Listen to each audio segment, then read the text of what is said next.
जय हिंद प्यारे दोस्तों। आशा करता हूं कि आप सभी लोग खुश होंगे, स्वस्थ होंगे, व्यस्त होंगे और अपने पढ़ाई में मस्त होंगे। प्यारे साथियों, जैसे कि आप लोगों को पता है कि मैंने जो है ऑलरेडी आपको जो है वो चंद शासक सोमचंद पढ़ा दिया है और उसके बाद इंद्रचंद पढ़ा दिया है। जो भी इनके अंतर्गत आते थे, यानी कि जो इनके बीच बीच में जो भी शासक थे, छोटे छोटे शासक जिनका कार्यकाल आफ्टर सम टाइम के लिए चला है, वो सब जो है हमने धीरे धीरे है फिनिश कर लिया। और आप लोगों का तहे दिल से शुक्रिया, आप लोग इस चीज का अच्छा ध्यान दे रहे हैं। और जो भी मुझे आप लोगों का सहयोग और साथ मिल रहा है, मैं उसका आप लोगों के बीच में आपका ऑलवेज टाइम जो है वो ऋणी रहूंगा। ठीक है, कहने का मतलब ये है कि आप संघर्ष करो और संघर्ष का नाम ही सफलता है। सफलता जब इंसान को मिलती है तो जो हमारे जिंदगी है वो एक तरीके से परिवर्तनीय हो जाती है। परिवर्तनीय का मतलब होता है कि जिस अवस्था में आप पहले हैं वो अवस्था जो है आपकी चेंजेबल हो जाती है। ठीक है, तो बस आप हार्ड वर्क करो और आप खूब मेहनत करो। लोग बोल रहे हैं, एक कान से सुनो, दूसरे कान से उतारो और अपनी मेहनत करो, अच्छे संघर्ष में लगे रहो। ठीक है, फालतू की चीजों में ज्यादा ध्यान न दो, क्योंकि अगर हमें वाकई में सक्सेस होना है, वाकई में अपने माँ बापों का नाम रोशन करना है, उन माँ बापों के सपनों को अगर पूरा करना है, ठीक है, वो ऐसे नहीं होंगे, वो तभी होंगे ना जब आप हार्ड वर्क करेंगे। कुल मिला के करो कुछ ऐसा कि दुनिया करे आपके जैसा, तभी जाके आप लोग जो हैं सफल हो पाएंगे। प्यारे साथी, आज का जो हमारा टॉपिक रहेगा वो क्या रहेगा कि कल जब मैं आप लोगों को इंद्रचंद पढ़ा दिया है, उसके बाद कराचल देवी आप लोगों को पढ़ा दिया है। याद रखने वाली बात यह है कि मैंने आप लोगों को जो भी कुछ पढ़ा रहा हूं हिस्ट्री में, आप लोग इसको बोरियत सब्जेक्ट मत समझना, इसको इंटरेस्टेडेबल सब्जेक्ट समझना। अच्छी बात तभी है जब हिस्ट्री को ना प्यार से समझते हैं। ठीक है, तो आपको जो है प्राचीन इतिहास से लेकर के उसके कालखंड से लेकर के और आपके कहां तक पढ़ा दिया है मैंने, जो आपके पौरव वंश से लेकर कुरिंद वंश से लेकर के कत्तूरी वंश से लेकर के आपके चंद वंश पे पहुंच चुका हूं मैं ऑलरेडी। धीरे धीरे हम पंवार वंश में भी पहुंच जाएंगे। बस जरूरत है सिर्फ आप लोगों के सहयोग की मुझे, है ना। तो बस बने रहिए। और कहने का मतलब ये है कि जरूरी नहीं है कि आप व्हाइट बोर्ड पे समझा रहे हैं सर, और सर ऐसी ऐसी बात है, इस पे अच्छा नहीं लगता है, पे हमें तो पीपीटी वाले वो अच्छे लगते हैं, या फिर हमें स्मार्ट बोर्ड अच्छा लगता है। देखिए, मेहनत चाहे आप कहीं भी करो, चाहे आप एक घर की घास की झोपड़ी में करो, चाहे एक आप चौमंजिले महल में करो, अच्छा लड़का वही है जो हकीकत सच्ची मेहनत करता है, उसी की सफलता जरूर उसके हाथ में होती है। कभी गुरूर मत करना प्यारे साथी। ठीक है, जो इंसान गुरूर करता है वो वाकई में कभी आगे नहीं बढ़ता है।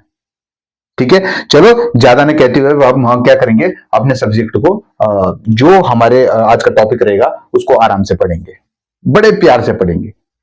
तो जो मैंने आपको सोमचंद पढ़ा दिया है, सोमचंद का संस्थापक आपके सोमचंद को पढ़ा दिया है, और उसके बाद जरा एक स्लाइड में हम बना देंगे हमने क्या क्या पढ़ लिया है। ठीक है, इससे क्या होगा कि हमारा जो पढ़ा हुआ है वो थोड़ा रिवाइज हो जाएगा। भले उतना नहीं समझा पाऊंगा मैं, पर एक रिवाइज पढ़ा दूंगा आप लोगों को कि जरा हमने क्या क्या पढ़ा अभी तक। ठीक है, सबसे पहले समझिए आप लोग कि सबसे पहले मैंने आप लोगों को क्या पढ़ाया था। बोलेंगे सर जी जरा एक स्लाइड मारता हूं मैं यहाँ पे, आप देखते रहिएगे। ठीक है, सबसे पहले पढ़ाया था मैंने आपको चंद शासक, तो चंद शासक क्या, सोमचंद, सोमचंद। ठीक है, और इसी के बाद जो है इसका उत्तराधिकारी हुआ करता था वो था आपका आत्मचंद। ठीक है, आत्मचंद। ठीक है, और इसका भी उत्तराधिकारी हुआ करता था, वो था कौन, पूर्णचंद। 20 वर्ष तक किसने क्या क्या था, 20 वर्ष तक क्या क्या था, राज किया था। ठीक है मेरे साथी, अब क्या होता है, इसके बाद आ जाता है आपका पूर्णचंद। ठीक है, यानी कि पूर्णचंद, इसका शासन काल यानी कि शासन लिखेंगे यहाँ पे प्यारे प्यारे शब्दों में लिखेंगे, शासन जो है वो 1066 से लेकर के आपका 1084 तक था। ठीक है, इसके बाद जो हमने पढ़ा था, यानी कि चंद शासक सोमचंद पढ़ लिया है, पहला सोमचंद, दूसरा आपका ये हो जाएगा, तीसरा आपका ये हो जाएगा, और चौथा जो रहेगा आपका वो कौन सा रहेगा, बोलेंगे सर जी चौथा जो रहेगा आपका वो रहेगा यहाँ पे कौन, बोलेंगे इंद्रचंद,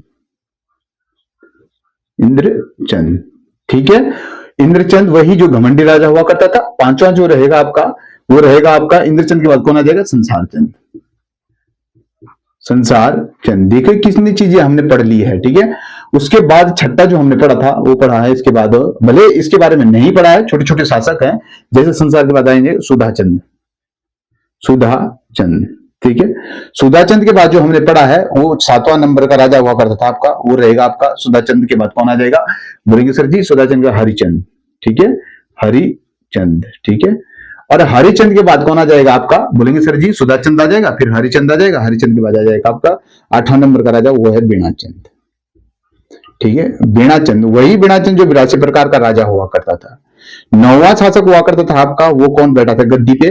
तो बोलेंगे सर जी इसके बाद जो बैठा था आपका, वो बैठा था आपका अशोक चल, ठीक है। अशोक चल के बारे में पढ़ा था, ठीक है। और इसके बाद जो हमने पढ़ा था, यानी कि 10वां जो पढ़ा था हमने, वो कौन पढ़ा था हमने? वो किसको पढ़ा था? 10वां जो हमने पढ़ा था अशोक चल के बाद, वो पढ़ा था थोरचंद। थोरचंद, ठीक है। और थोरचंद के बाद जो हमने 11वां पढ़ा था, वो किसको पढ़ा था? बोलेंगे सर जी जो हमने 11वां पढ़ा था वो आपका कराचल देव पढ़ा था। कराचल देव, ठीक है। प्यारे साथी और प्यारे दोस्त, आप जरूर याद रखना, इतने सारे जो है हमने आराम से धीरे धीरे जो है वो पढ़ लिए हैं, ठीक है। जो आपका सिर्फ चंद शासक था, ठीक है। अब जो मैं पढ़ने वाला हूं आप, वो चंद शासक भारती चंद को पढ़ाने वाला हूं, ठीक है। यहां पे जरा डाल देंगे 11वां यानी 12वां नंबर में डाल देंगे हम चंद शासक। चंद शासक कौन? भारती चंद, भारती चंद, ठीक है ना। इस तरीके से जो है आप धीरे धीरे इन राजाओं को हम पढ़ेंगे, बशर्ते ये है कि आप इंटरेस्टेड बनाइए, है ना। इंटरेस्टेड बनाएंगे तभी जाके ये समझ में आएगा। कई लोग होते हैं, कईयों ने मुझे बोला है, एक आध लोग जो होते थे जिनके दिमाग में ना नेगेटिविटी चलती रहती है, जिन्हें बोलते ना, क्या बोलते हैं, ईर्ष्या, जलन, जिनको जलन होती है, वो बोलते हैं कि पढ़ा के क्या करोगे। हम कुछ भी करें ना करें अपना देखो, लेकिन प्यारे साथी याद रखना, आपको जलाने वाले, आपको तोड़ने वाले, आपको मचोड़ने वाले बहुत आएंगे, बस आपको सिर्फ और सिर्फ शक्तिबल बनना है, ठीक है। और अपने कार्य के प्रति लगनशील बने रहना है। तो इस तरीके से जो है इन राजाओं को धीरे धीरे हमने जो है एक स्लाइड में ले लिया है आपके सामने, ठीक है। यहां पे थोड़ा मिट गया है, इसको सही कर देते हैं, हरिचंद, ठीक है। यानी कि इस तरीके से हमने इनको पढ़ लिया है। अब चंद शासक भारती चंद के बारे में मैं आज पढ़ा रहा हूं, ठीक है। क्या लिखेंगे? यानी कि चंद शासक कौन हो जाएंगे? भारती चंद। देखिए हम ना इंटरेस्ट बढ़ाएंगे। अगर हिस्ट्री के प्रति आप लोगों ने इंटरेस्ट बढ़ा दिया तो बस कुछ नहीं है, ये खेल है। जैसे आपकी गांव घर के, गांव की होती हैं या फिर गांव की घर की होती है, हिस्ट्रियां चलती है, भाई आज हमारे घर में ये हुआ, आज हमारे गांव में ये हुआ, तो ये की हिस्ट्री है वो, है ना। चाहे वो जीएस का पोजीशन हो, चाहे वो उत्तराखंड का पोजीशन है, ठीक है। तो अब आज के पढ़ रहे हैं चंद शासक भारती चंद, ठीक है ना। भारती चंद के बारे में पढ़ने जा रहे हैं हम आज। देखिए चंद शासक जो भारती चंद हुआ करता था, ये आपका चंद वंश में 35वें नंबर का राजा था। चलो पहले डाल देते हैं, ठीक है। बढ़िया ढंग से लिखेंगे, यानी कि चंद शासक, शासक कौन? भारती चंद। कौन से नंबर का था? कौन सा शासक था ये? यानी कि शासक लिखना है, शासक। ये शासक था आपका 35वां। पहला पॉइंट बन गया मेरा ये, ठीक है। अब कहने का मतलब ये है कि सर आप थ्योरेटिकल लिखाते हैं। देखिए मैं कुछ नहीं कर रहा हूं, अगर मैं बात कर रहा हूं चंद शासक भारती चंद, तो भारती चंद मैं चाहूं तो ये कौन से नंबर का था? 35वें नंबर का था। शासनकाल कब से कब चला इसका? बोलेंगे सर जी 1437 पे गद्दी पे बैठा था, तो 1437 से लेकर के 1477 तक, ठीक है। और ये आपके जो नहीं होते हैं आपके पावड़े, पौड़े, कुमाऊं के इतिहास में इसके पौड़े कब प्रसिद्ध थे, ठीक है। पौड़े प्रसिद्ध थे, और इन पौड़ों में इसके भगाधोन्या और बिरंगना का युद्ध का वर्णन मिलता था। ऐसे शॉर्ट वे में चल सकता हूं, बशर्ते अगर मैं इस तरीके से चलूंगा तो आप लोगों को जो है वो समझ में अच्छे से नहीं आएगा। शॉर्ट नोट्स उन्हीं लोगों के लिए हैं जो बहुत शॉर्ट तरीके से पढ़ते हैं, जिन्होंने जो है पढ़ाई कहते हैं ना कि बहुत टाइम से कर रहे हैं, उनके लिए जो है ये एक तरीके से जो है वो दोहराना हो गया, भाई हमारा रिवीजन हो रहा। पर उन साथियों को भी लेके चलना, उन प्यारे भाई बहनों को भी लेके चलना है जो अभी जो है नया है। ठीक है, तो देखिए कौन से नंबर का राजा था, 35वें नंबर का राजा था। ठीक है, अब जब ये 35वें नंबर का राजा था तो इसका शासनकाल, तो लिखेंगे यहाँ पे शासन। ठीक है, शासन काल प्यारे प्यारे अक्षरों में लिखेंगे, मैं बड़ा बड़ा इसलिए लिख रहा हूं कि ताकि कैमरे में साफ दिखा जाए। ठीक है, शासनकाल। सबसे पहले मैं लिख रहा हूं इसको कि ये गद्दी पे कब बैठा, चल ठीक है, यानी कि शासनकाल ही लिख देता हूं, 1437 से लेकर के और आपके 1477 तक। पहली बात आप लोग इस चीज को अपने माइंड में बिठा लो। ठीक है, अगर आप लोगों ने ये माइंड में बिठा लिया है तो यहां से हमें एक चीज पता चल रहा है, क्या इसका शासनकाल 1437 से लेकर के 1477 तक बैठा होगा, तो ये गद्दी पे कब बैठा होगा, लगाओ जरा अंदाज लगाओ, गद्दी पर बैठा, कब बैठा है गद्दी पर? बोलेंगे सर जी आप ही ने जो लिखा है ये गद्दी पर कब बैठा, 1437 में बैठा होगा, ऑब्वियसली बात है, ऑब्वियसली बात है ना। तो ये आपका 1437 में गद्दी पे बैठ गया। बात ये आती है कि कुमाऊं के इतिहास में, यानी भारती चंद का कुमाऊं के इतिहास में पौने प्रसिद्ध थे। लिखेंगे इस पॉइंट को, जो पौने होते थे लिखेंगे भारती चंद, भारती चंद के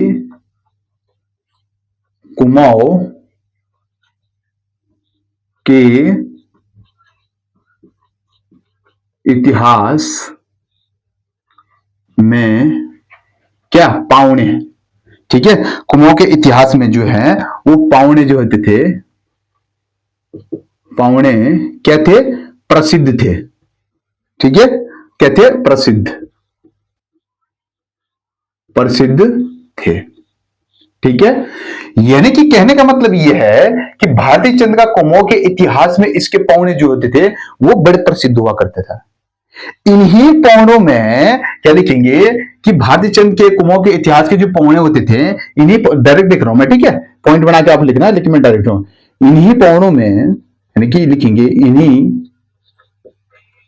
पौनों, पौवाणों भी लिख सकते हैं, पौनों में, ठीक है, विरंगना, विरंगना, विरंगना तथा तथा भागा ध्वनिया, भागा ध्वनियान, भागा ध्वनियान का, भागा ध्वनियान युद्ध का वर्णन मिलता था। ठीक है, युद्ध लिखेंगे यहां पे, युद्ध का वर्णन मिलता है। ठीक है, यानी कि कहने का मतलब है इन्हीं पौड़ों में ब्रंगना तथा भागा ध्वनिया युद्ध का वर्णन मिलता है। ठीक है, आप सोचिए कि इनके क्या थे, कुमाऊं में पौने जो थे वो बड़े फेमस हुआ करते थे, तो भागा ध्वनिया और दुधी और क्या हुआ था, ब्रंगना, विरंगना का वर्णन मिलता था।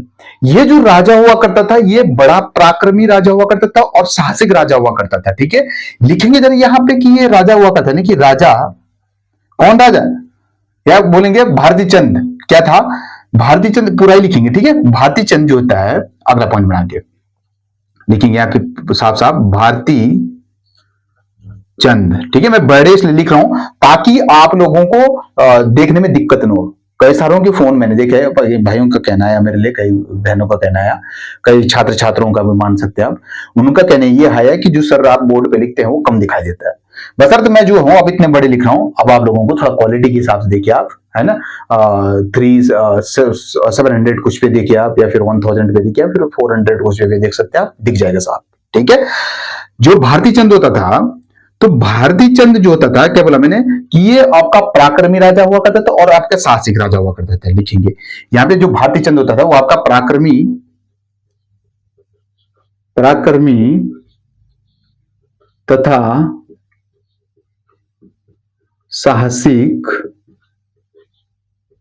राजा हुआ करता था। ठीक है, यानी कि पराक्रमी और साहसिक राजा हुआ करता था। ठीक है, अगला जो पॉइंट डालेंगे कि बताएंगे जरा मुझे, डोटियों पर सबसे पहले टैक्स किसने कौन दिया करता था, तो बोलेंगे सर जी डोटियों पर सबसे पहले टैक्स ये भाई साहब दिया करते थे, सोमचंद। ठीक है, अच्छा सोमचंद तो पहले लिखा हुआ है, क्या करता था ये, डोटियों को क्या करता था, डोटी राजाओं को, डोटी राजाओं को, राजाओं को क्या करता था, ये क्या देता, ये टैक्स। अब जब ये टैक्स वितरण करता था तो इसके समय पे वहां पे राजा कौन था, बोलेंगे सर जी इसके समय पे जो राजा हुआ करता था ना डोटियों के समय पे, वो आपका जयदेव मल था। क्या कौन था, जयदेव मल। पहली बात जयदेव मल हुआ करता था। अब यहां पे जो मैंने आप लोगों को बताया था पहला राजा कौन हुआ था डोटी पर, वो करता था कौन था आपका वामदेव, ठीक है, वामदेव, ठीक है। यानी कि डोटियों पर पहला कर टैक्स वसूली के समय जयदेवमल था और जो पहला राजा था वो कौन था, वामदेव, वही चंद शासक। और इसने क्या किया कि डोटियों पर जो होता है ना कि डोटियों से छुटकारा पाने के लिए इसने डोटी के राजाओं पर आक्रमण किया। डोटी की दास्ता से छुटकारा पाने के लिए लिखेंगे यहाँ पे डोटी के राजाओं, डोटी यहां पे लिखेंगे क्या, लिखेंगे कि डोटी के, लिखेंगे जरा डोटी, डोटी के दास्ता से के दास्ता, या फिर ऐसे लिखेंगे दास्ता पूरा है ना, यानी कि दास्ता से छुटकारा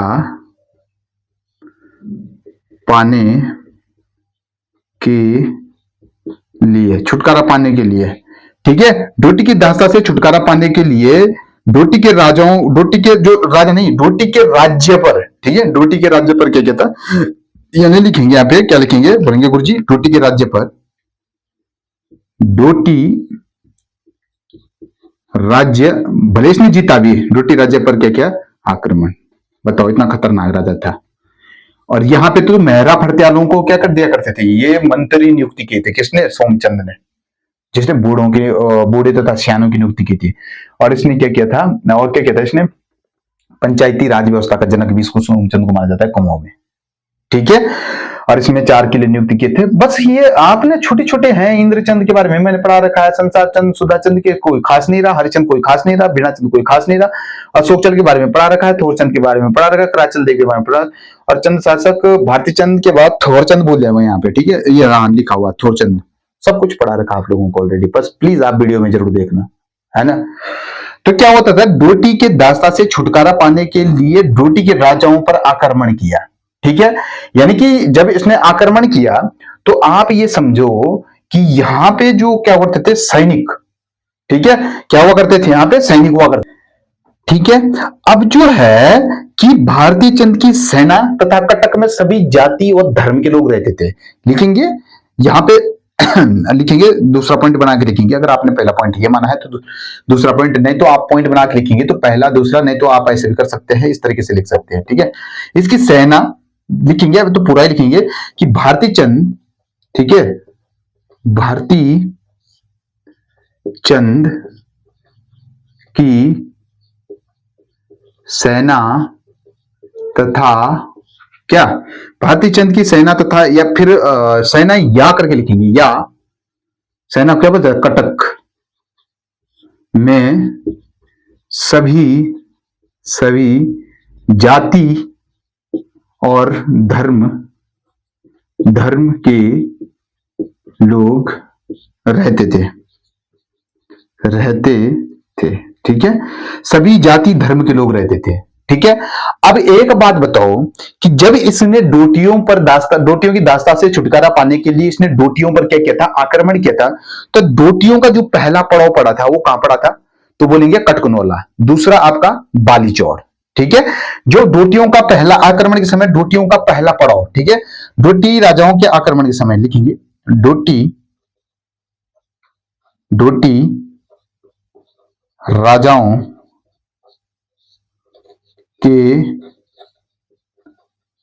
आक्रमण में, डोटी राजाओं के आक्रमण में या फिर आक्रमण के समय, ठीक है, आक्रमण के समय ये लिखेंगे, आक्रमण के ये, ठीक है, के समय जो इनका पहला पड़ाव था, क्या लिखेंगे, पहला पड़ाव, वो पहला पड़ाव कहां था, बोलेंगे सर जी आपने बताया भी कटकुनोला, ठीक है। और दूसरा कहां था, पहले लिखेंगे कटकुनोला,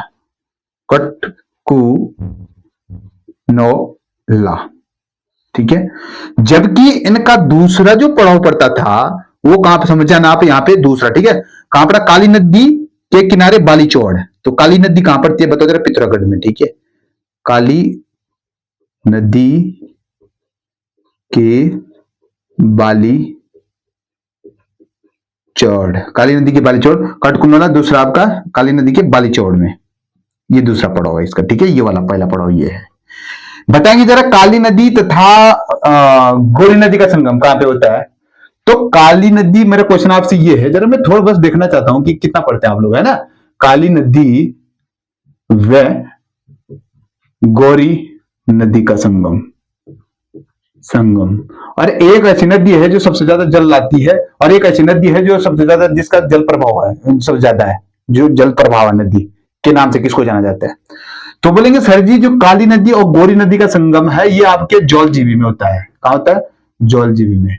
और जौलजीबी में होता है तो जौलजीबी में एक मेला लगता है, किसकी याद में लगता है वो मेला, जौलजीबी मेला? जरा मुझे बताएंगे। बोलेंगे गजेंद्र सिंह की याद में लगता है, ठीक है। याद में लगता है गजेंद्र सिंह, ठीक है। गजेंद्र सिंह की याद में, सिंह की याद में लगता है, ठीक है। खैर जब मैं नदी तंत्र पढ़ाऊंगा तभी ये चीजें जो है मैं आप लोगों को एक्सप्लेन करूंगा अच्छे से। अब यहाँ पे मैं टोटली एक्सप्लेन नहीं करा पा रहा हूं, ठीक है। काली नदी काला पानी नामक स्थान से निकलते हैं, ठीक है। काली नदी की बहुत सारी जो है सहायक नदियां। अच्छा, क्या बताया मैंने? डोटी राजाओं के आक्रमण के समय पहला पड़ाव कटकुनोला था, दूसरा पड़ाव इसका बालीचौड़ में था। अब याद ये रखना कि इन्होंने आक्रमण कितने समय के लिए किया, यानी कि लगभग इन्होंने आक्रमण जो है, भारती चंद ने आक्रमण, लिखेंगे यहां पे, भारती चंद का जो आक्रमण है, आक्रमण लगभग 12 वर्ष तक रहा, 12 वर्ष तक, ठीक है। 12 वर्ष तक रहा। अब जब 12 वर्ष तक रहा, ठीक है, तो यहां पे इसकी जीत कब हुई, यानी कि जीत, इसने कब पराजित किया था उनको, यानी जीत। बोलेंगे सर जी जो इसकी जीत रही थी वो 1451 से 1452 में, यानी कि 1451 से आपके 1452 में, ये इसकी जीत का जश्न है। यहां पे इसने इतने में क्या कर ली थी? जीत कर ली थी, ठीक है।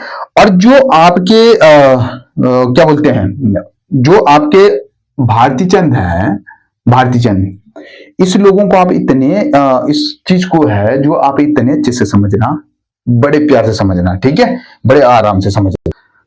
अब क्या होता है कि इस चीज को मैं इरेज कर दूं या फिर मैं यहीं पे रख देता हूं, ठीक है। फिर ठीक है कि डोटी अभियान के तहत नायक जाति की उत्पत्ति होती है, लिखेंगे।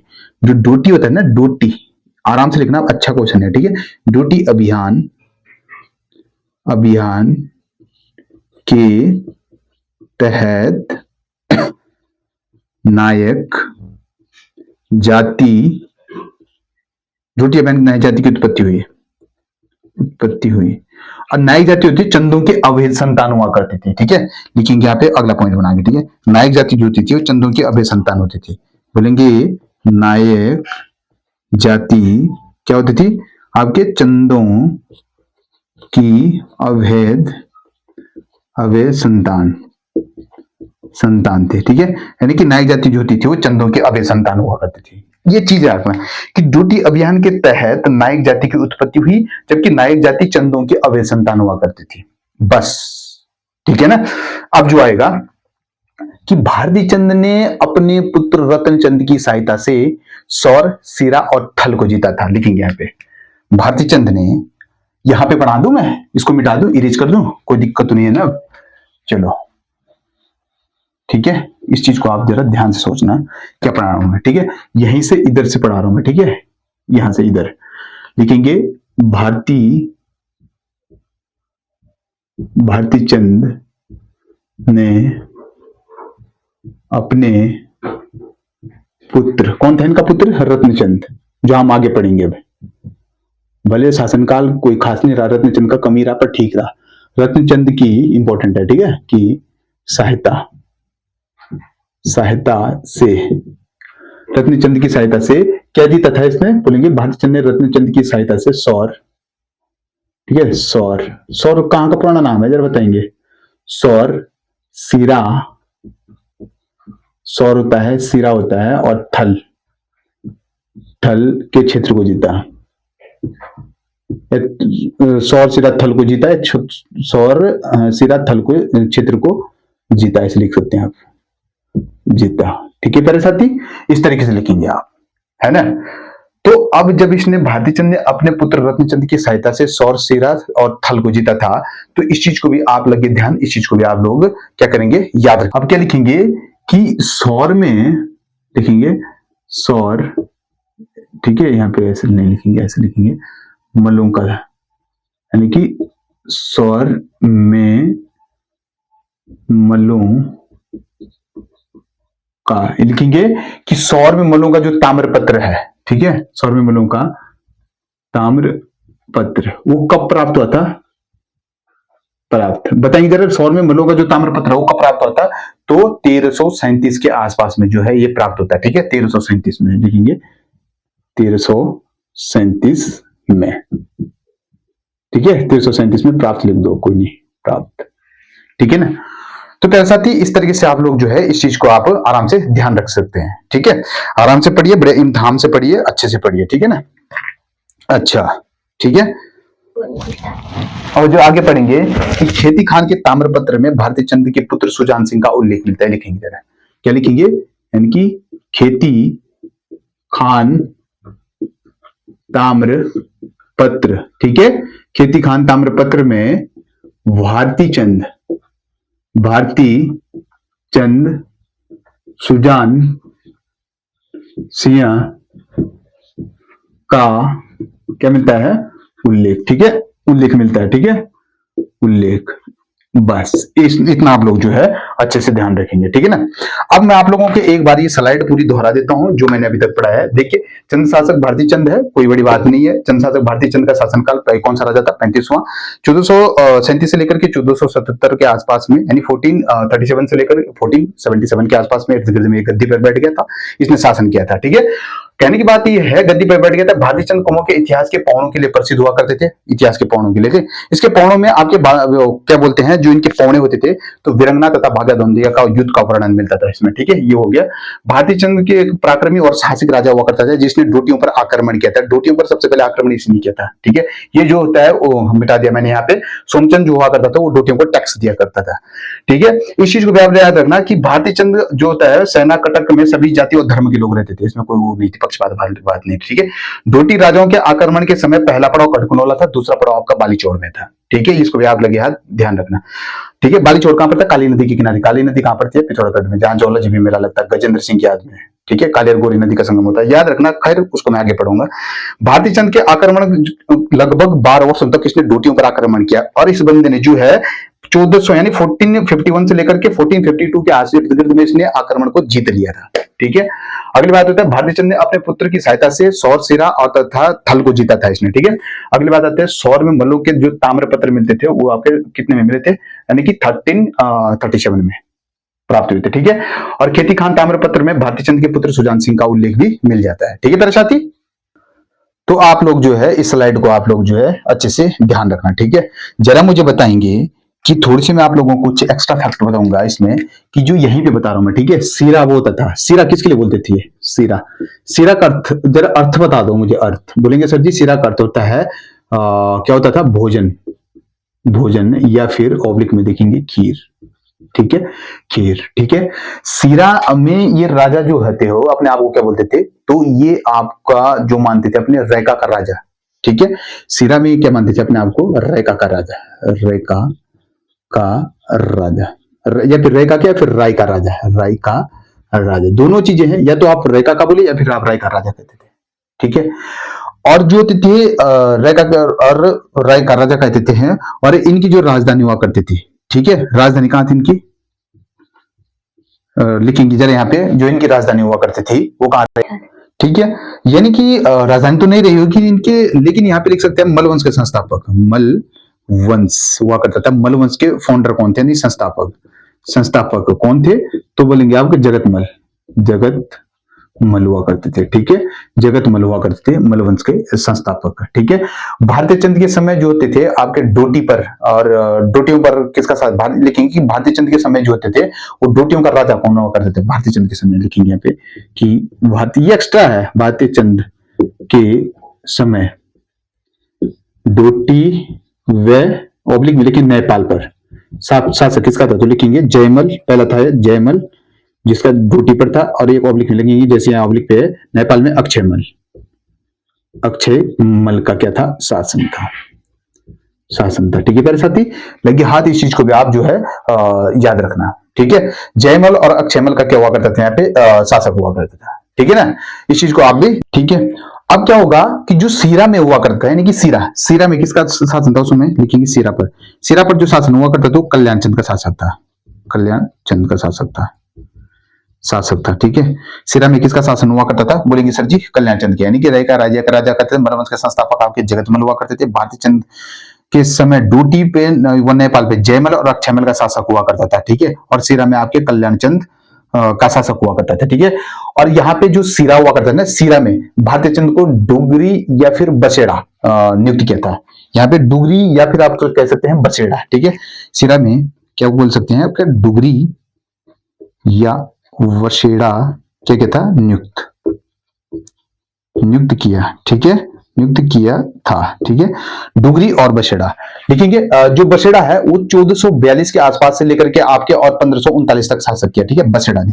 ठीक है, बसेड़ा में शासक कब से कब तक किया, तो 1400 क्या लिखेंगे, यानी कि 1442 से लेकर के आपके 1442 से लेकर 1539 तक क्या किया था, बछड़ा ने शासक किया था यहाँ पे। ठीक है, इस चीज को भी लगे ध्यान, आप लोग याद रखना। ठीक है, तो बस इतना ही था, इसमें ज्यादा कुछ इंपॉर्टेंट नहीं लग रहा मुझे इसमें। ठीक है, सीरा का अर्थ आप याद रखना, भोजन या फिर खीर। रायका राजा कहते थे अपने आप को, और क्या बोलते थे कि ये भी याद रखना कि मलवंश के जो संस्थापक होता है जो आपका अक्षयमल और जयमल हुआ करते थे। ठीक है, लगे ध्यान, इस चीज को भी आप ध्यान रखना। तो सबसे पहले होता है चंद शासक, भारतीय चंद, इसको भी आप अच्छे से याद रखना। इसका शासनकाल, बिल्कुल सर जी इसका शासनकाल आपने एग्जैक्ट लिखा दिया, ये इसका शासनकाल रहता है, गद्दी पर इसी समय बैठा था। ठीक है, फिर गद्दी पर बैठा, फिर 1437 में बैठा। भारतीय चंद के समय कुमाऊं के इतिहास में पौने जो होते थे बड़े प्रसिद्ध हुआ करते थे। इन्हीं के पौनों में इसने भिरंगना तथा भागाध्वनि युद्ध का भी वर्णन मिलता है। ठीक है मेरे साथी, भारतीय चंद ने पराक्रमी और तथा साहसिक राजा हुआ करता था, बिल्कुल हुआ होगा, जब डोटियों पर इसने आक्रमण किया तो बेसिकली हुआ होगा। डोटी के दास्ता से छुटकारा पाने के लिए डोटियों पर आक्रमण किया और विजय भी पाई थी इस बंदे ने। ठीक है, भारतीय चंद की सेना और कटक के सभी जाति धर्म के लोग रहते थे, और डोटियों के आक्रमण के लिए पहला पड़ाव इनका कटकनोला, दूसरा पड़ाव आपका बालीचोड़ में हुआ करता है, ये यहाँ पे लिखा हुआ। ठीक है, भारतीय चंद के आक्रमण के 12 वर्षों तक इसने आक्रमण किया था, और इसकी जीत हुई थी 1451 से 1452 के आसपास में थी। डोटी अभियान के तहत इनमें नायक जाति की उत्पत्ति हुई थी।